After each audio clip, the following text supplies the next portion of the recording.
Well, if you're talking about a weak government, were you surprised that opposition has been so weak in the last couple of 6 months? Well, I don't think I'm surprised, and I don't think it's so weak. I think that after the most significant demonstration of opposition was the election. The election defeated the president's party. The election returned a parliament which had been predicted before his dismissal of the Supreme Soviet, which was, if anything, more hostile for different reasons than the previous one. Now, the new constitution limits the degree to which this opposition can be reflected through parliament and creates new channels, but these take time to form. And in the 6 months, certain moves have been made by parliament to form its new channels. But if you think about it, the president went on waging a kind of guerrilla war against the parliament by other means. These members of parliament, imagine in Holland, if your parliament tried to change its office 3 times in 6 months, and that meant that no deputy ever had his own room or his own telephone number for more than 4 or 6 weeks. It's very difficult to organise a parliament's business like that. And you divide the 2 parliament houses, one several kilometres away from the other.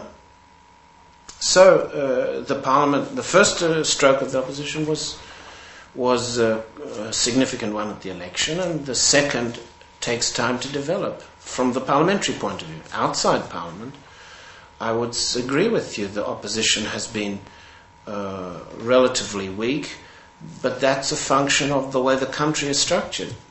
But if you're talking about lack of phones, moving around, that is true, but in the West, if that would happen in the West, parliamentarians would shout about it, would go on the streets about it, would make press known about it. Well, here there's a small difference. In the first place, we have a sort of ongoing revolution.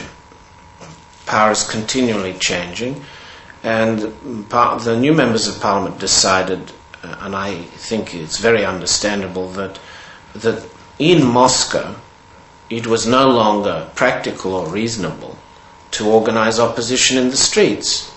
This tactic had been destroyed and defeated in October. So the opposition judged that 2 things. One is, why create more reason for provocation by going into the streets? First point. So don't provoke the government to establish even tighter control. And second, they judged that Muscovites in particular were no longer supportive of street manifestations of opposition. And both those things seem to me to be true and wise. Doesn't mean so the opposition ceased to exist. The opposition then took the course of saying, well, let's re-establish law, re-establish constitution, re-establish court system, because the dismissal of Parliament was an illegal act according to the Constitutional Court of Russia. But that Constitutional Court was dismissed, as you know, or exactly to say, suspended and then modified. Its 13 judges expanded to 19.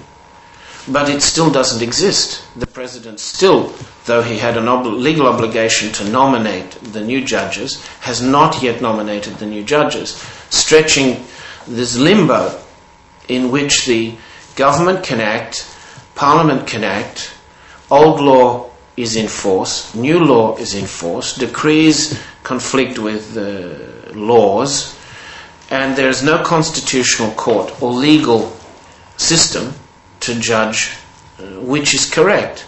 So the opposition judged there's no popular support for demonstration in the street, and there is no legal basis on which to wage a constitutional challenge. So what to do?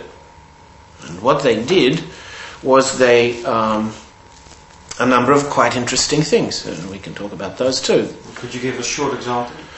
They refused the president's nomination of the prosecutor, state prosecutor, this is the upper chamber of parliament, which everyone assumed would be a pocket parliament for Mr. Yeltsin, because half of the members are appointed by him. They rejected his chief legal officer. It's rather important. This is second. They enacted a law which makes it impossible for the president to purge any one of his own appointees in that chamber without the concurrence of the whole chamber. Essentially, that makes them independent of the president for the first time. In the lower house, they're slowly but surely taking back control over the budget.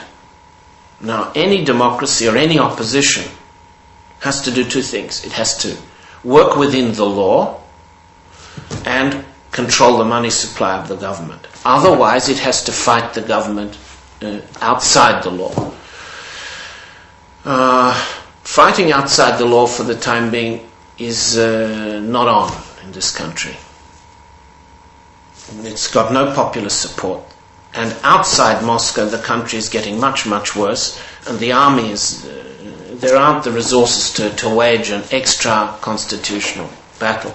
So inside Moscow, Parliament is gradually taking power over those instruments of control of government. And it's not so visible, it doesn't have shouting and it doesn't have screaming in the streets, but it's happening.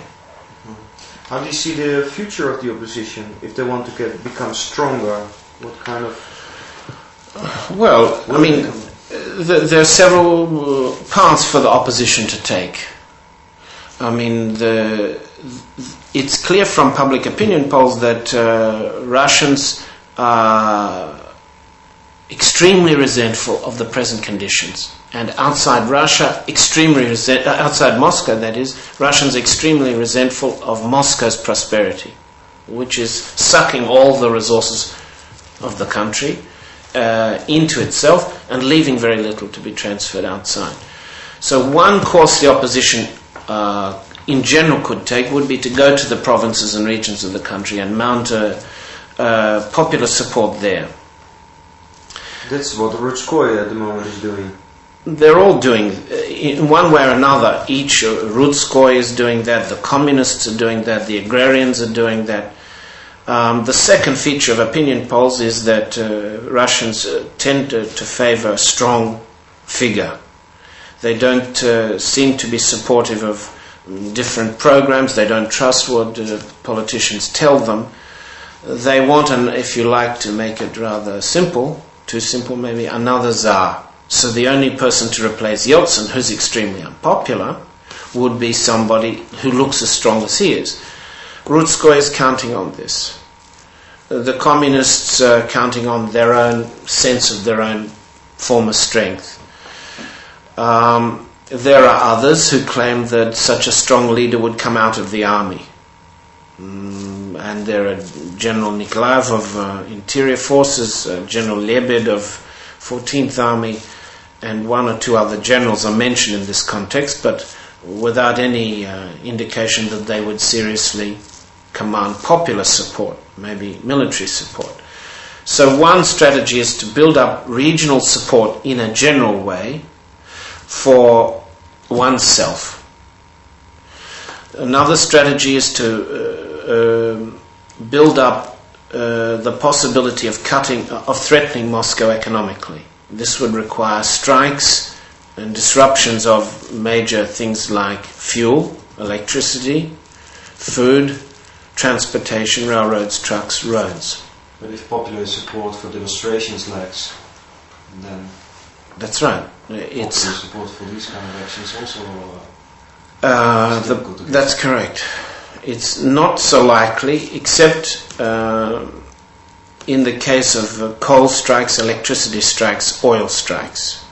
In those sectors, the producers have little to lose by cutting off supply, since they haven't been paid for a very long time and they're paid pittance of wages in any event.